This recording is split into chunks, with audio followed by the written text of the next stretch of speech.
GST का खेल निराला। Notebook पर जीएसटी 12% से घटाकर 0% किया, लेकिन फिर भी नोटबुक महंगी होती नजर आ रही है क्योंकि सरकार ने कागज पर जीएसटी 12% से बढ़ाकर 18% कर दिया है। पूरा मामला समझिए, इसे उदाहरण से समझिए कि अभी तक हो क्या रहा था। पुराने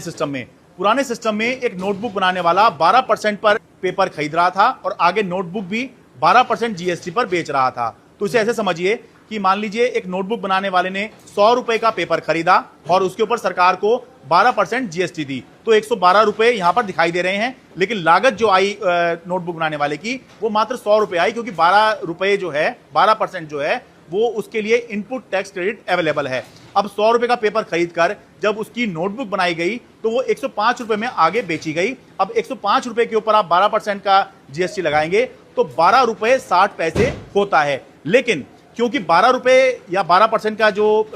जीएसटी है वो पहले ही दे चुका है, तो 60 पैसे का जीएसटी नोटबुक बनाने वाले को सरकार को और देना है। तो ऐसे में जो लागत आई नोटबुक बनाने वाले की वो थी 105 रुपए, जबकि जो नोटबुक बेची गई वो थी जीएसटी के साथ 12% जीएसटी के साथ 117 रुपए 60 पैसे पुराने सिस्टम में। अब समझिए कि नए सिस्टम में क्या हो रहा है। नोटबुक बनाने वाला 100 रुपए का कागज खरीद रहा है और उसके ऊपर वो 18% जीएसटी दे रहा है। अब उसकी लागत जो है, जो पुराने सिस्टम में 100 रुपए थी, अब वो बढ़कर 118 रुपए हो गई है, क्योंकि आगे उसको 18% पर इनपुट टैक्स क्रेडिट नहीं मिलेगा, क्योंकि सरकार ने ये नोटबुक जो है ये एग्जाम कैटेगरी में डाल दी है। अब 118 रुपए का जब लागत पड़ गई तो उसकी जब कागज की उसने कॉपी बनाई तो 5 रुपए की मानने की लागत आई तो 123 रुपए की हो गई। तो पुराने सिस्टम में जहां 12% जीएसटी के बावजूद भी 117 रुपए 60 पैसे की आपको एक नोटबुक पड़ रही थी, वहीं अब 0% जीएसटी के बावजूद आपको